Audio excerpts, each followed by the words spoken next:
विद्यार्थियों, राजस्थान शिक्षा बोर्ड के अंतर्गत दूसरा मासिक परख कक्षा 11 के लिए हिंदी साहित्य, जो कि 20 पूर्णांक का होता है, आपका ये सेकंड टेस्ट। और सेकंड टेस्ट को विश्लेषण पूर्वक, यानी इस टेस्ट में आपको क्या क्या बताया गया है, इस टेस्ट में जो प्रश्न आ रहे हैं उन प्रश्नों का उत्तर हम जान सकेंगे। और उम्मीद करता हूं कि आपके लिए ये जो विश्लेषण है वो काम भी आएगा, क्योंकि जो भी टेस्ट है उस टेस्ट का हमें विश्लेषण करना जरूरी है। यानी वो प्रश्न कहाँ से आया है, कैसा है, और उसके संबंध में अन्य जो जानकारियां हैं वो भी आपको दी जाएगी। तो उम्मीद करता हूं कि ये टेस्ट आपके पसंद आएगा। और 20 अंकों का है, अच्छी तरह से इसको कॉपी में भी करना है, याद भी करना है। तो देखते हैं, आइए इस टेस्ट को। प्रश्न, हरिशंकर प्रसाद ने वसुधा पत्रिका का प्रकाशन कहाँ से करवाया?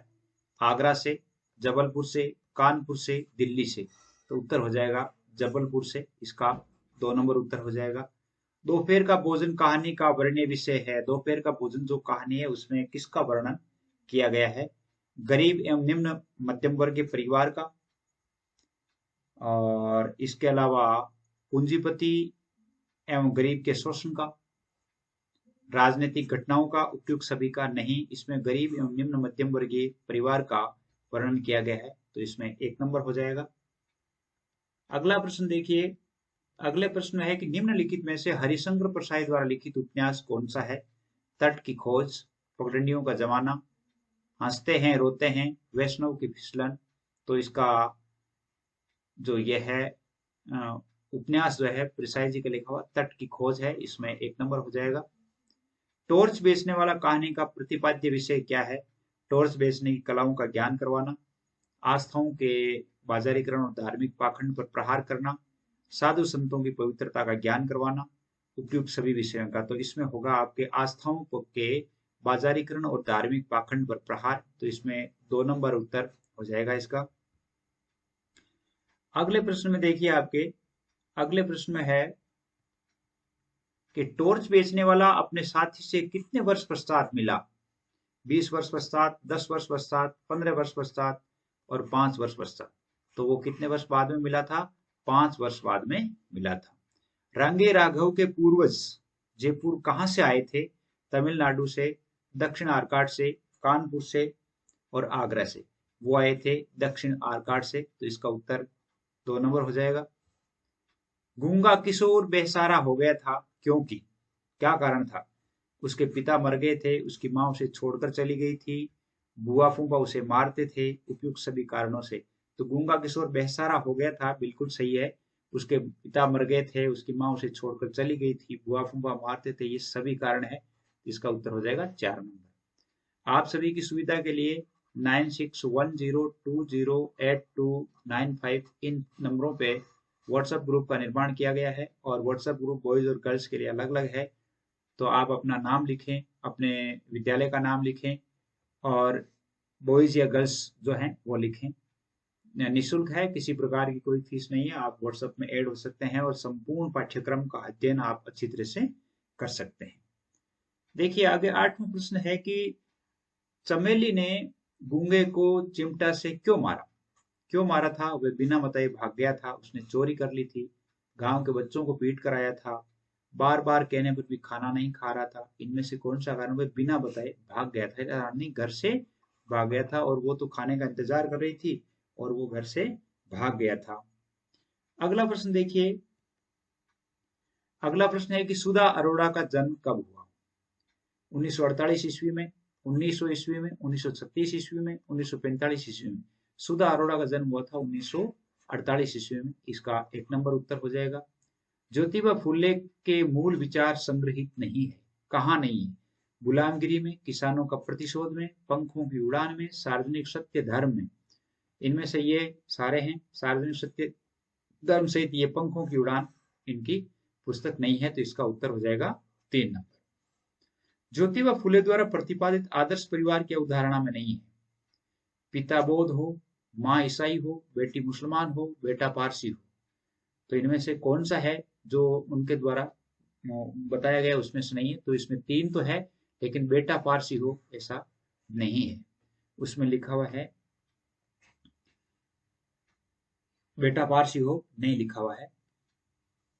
महात्मा फुले के अनुसार स्त्रियों की शिक्षा के द्वारा पुरुषों ने महात्मा फुले के अनुसार स्त्रियों की शिक्षा के द्वार पुरुषों ने बंद कर रखे हैं ताकि वे अनुशासित रहे, पतिव्रत धर्म का पालन करती रहे, मानवीय अधिकार समझने से वंचित रहे, पारिवारिक दायित्वों को पूरा करे।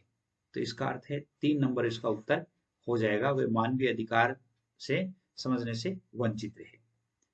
अगला प्रश्न देखिए, अगला प्रश्न है कि कबीर के काव्य की कौन सी विशेषता नहीं है? धर्म के बाह्य डंबरों का विरोध, राम रहीम की एकता की स्थापना, जातिगत धार्मिक पक्षपात का खंडन, ईश्वर उपासना के लिए माला फेरना। ये ईश्वर उपासना यानी माला का तो वो विरोध करते हैं, तो इसमें ये विशेषता नहीं है उनके काव्य की। 14वां प्रश्न है, सूरदास के गुरु थे विठलनाथ, वल्लभाचार्य, कुंभन दास, कृष्णाचार्य, और इनके गुरु थे आपके वल्लभाचार्य। वल्लभाचार्य से दीक्षा ली थी। अष्टाध्यायी कवियों में से एक कवि थे। आपुन पोड़ी अधर सज्जा पर कर पल्लव पलटावती, पंक्ति में अलंकार कौन सा है? इसमें उपमा है, उत्प्रेक्षा है, रूपक है, यमक है, कौन सा है? और ये अधर सज्जा रूपक अलंकार है। इसमें 3 नंबर हो जाएगा इसका उत्तर। अगला प्रश्न देखिए, अगला प्रश्न है आपके,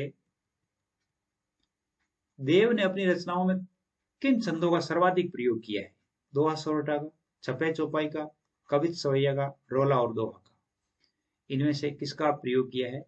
सबसे ज्यादा उन्होंने कवित सवैया का प्रयोग किया है, तो इसमें कवित और सवैया हो जाएगा। 3 नंबर उत्तर हो जाएगा इसका। नायिका स्वप्न में अति प्रसन्न होती है, क्यों? स्वप्न में अधिक धन देखकर, श्री कृष्ण द्वारा साथ में झूला झूलने के लिए कहने पर, श्री कृष्ण का बांसुरी वादन सुनकर, उपयुक्त सभी का। यानी किस कारण से वो अति प्रसन्न होती है?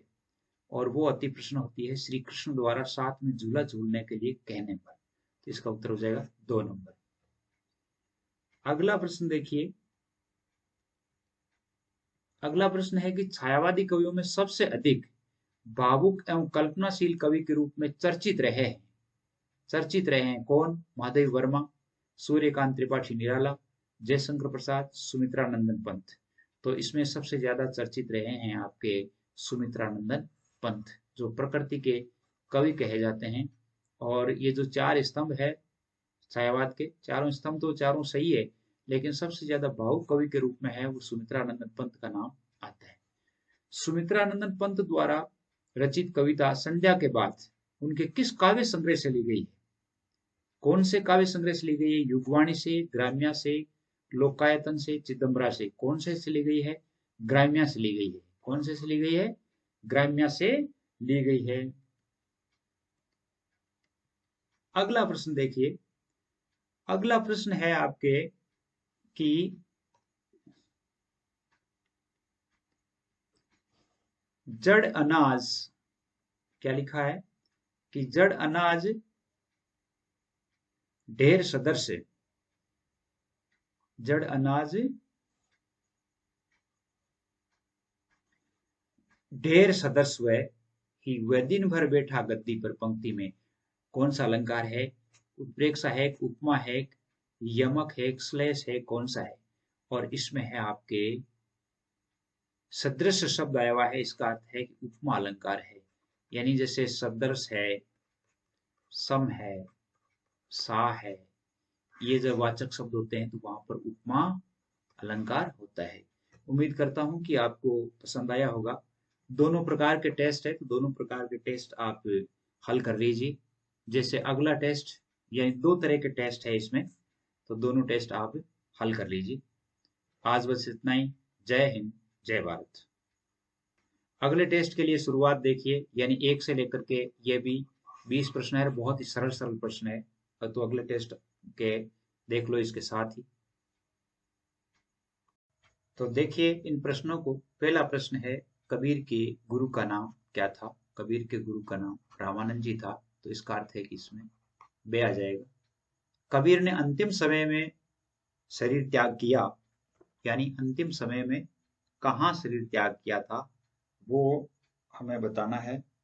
तो वो आपसे बता दूं कि वो होगा आपके मगहर, यानी जिसमें ए उत्तर आ जाएगा इसका। कबीर किस काव्य धारा से संबंधित है? कबीर है वो ज्ञानवार की शाखा के कवि हैं, तो इसमें बे उत्तर हो जाएगा। कबीर के काव्य में क्या है? धर्म के बाह्याडंबरों का विरोध, राम रहीम की एकता की स्थापना, जातिगत और धार्मिक पक्षपात का खंडन, उपयुक्त सभी। ये सारे ही हैं, इसमें दे उत्तर हो जाएगा। इसी प्रकार हिंदू अन्य धर्मावलंबियों से स्वयं को बड़ा या श्रेष्ठ बताने के लिए क्या करता है? तिलक छापे लगाते हैं, अपनी गगरी छूने नहीं देते हैं, तीर्थ यात्रा करते हैं, सत्संग करते हैं, यानी अपनी गगरी छूने नहीं देते हैं। इसमें छुआछूत के बारे में सबसे ज्यादा बताया गया है, तो बे हो जाएगा। बालम आओ हमारे गहरे, इसमें कवि किसका आह्वान कर रहा है? सखा का, पति का, परमात्मा रूपी प्रियतम और पत्नी, परमात्मा रूपी प्रियतम का, जिसमें से उत्तर हो जाएगा इसका। अगला देखिए, अगला है कबीर के काव्य में अभिव्यक्त हुआ है, क्या अभिव्यक्त हुआ है? गुरु भक्ति, ईश्वर प्रेम, सत्संग और साधु महिमा, उपयुक्त सभी। तो कबीर के काव्य में ये सारे ही हैं, इसका मतलब दे उत्तर हो जाएगा इसका। हिंदू और मुसलमान नहीं पा सके हैं, हिंदू और मुसलमान क्या नहीं पा सके हैं? ज्ञान, मुक्ति, मन की शांति, ईश्वर प्राप्ति की राह, है ना, इन दोहन राहन पाहिरे, यानी इसमें दे हो जाएगा। कबीर ने किसकी देह को दुखिया बताया है? विरहिणी की आत्मा, स्वयं की पत्नी, स्वयं की पुत्री, स्वयं का पुत्र, यानी विरहिणी की आत्मा, ए हो जाएगा इसमें। कहे कबीर में कौन सा अलंकार है? रूपक है, एक यमक है, एक अनुप्रास है, एक उपमा है, तो अनुप्रास है इसमें। कौन सा अलंकार है? अनुप्रास अलंकार है। देखिए आपकी सुविधा के लिए 9610208295 इन पर आपके लिए व्हाट्सएप ग्रुप बनाया गया है, जिसमें बॉयज और गर्ल्स के लिए अलग अलग है। और भी हर तरह की सूचनाएं एग्जाम से संबंधित आपके लिए आती रहती है, तो आप इन पे अपने आप को ऐड करवा सकते हैं। अपना नाम और अपने विद्यालय का नाम, अपने डिस्ट्रिक्ट का नाम लिख करके भेजें, कोई फीस नहीं है, बिल्कुल फ्री है। अगला प्रश्न देखिए, अगला प्रश्न है इसमें, कवि सूरदास किस शाखा से संबंधित है? राम भक्ति, ज्ञान मार्गी, प्रेम मार्गी, कृष्ण भक्ति। तो सूरदास है वो कृष्ण भक्ति शाखा से संबंधित है। सूरदास का सबसे प्रमुख ग्रंथ कौन सा है? पद्मावत, सुजान रस खान, सूर सागर, कृष्ण गीता। तो इनका सूर सागर है, इसमें से हो जाएगा। नार नवावती में कौन सा अलंकार है?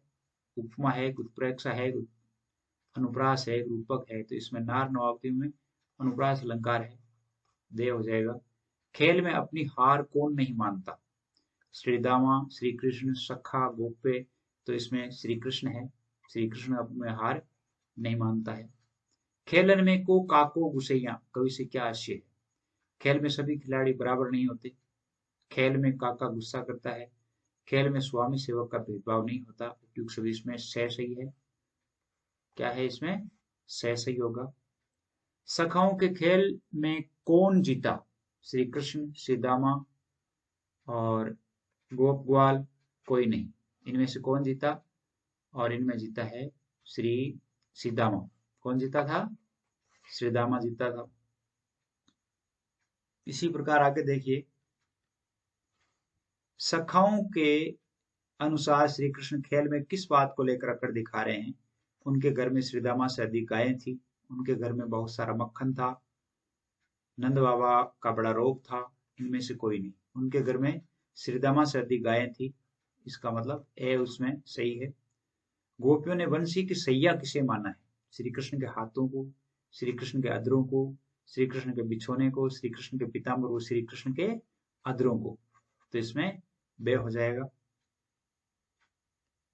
इसी प्रकार आगे देखिए, गोपियों के अनुसार बंसी के पैर कौन दबाता है? श्रीदामा, गोप ग्वाल, श्री कृष्ण, राधा। बंसी के पैर कौन दबाता है? श्री कृष्ण ही दबाता है, तो इसका उत्तर से हो जाएगा। अदर सज्जा में कौन सा अलंकार है? रूपक अलंकार है। कौन सा अलंकार है? रूपक अलंकार है। अगला प्रश्न देखिए,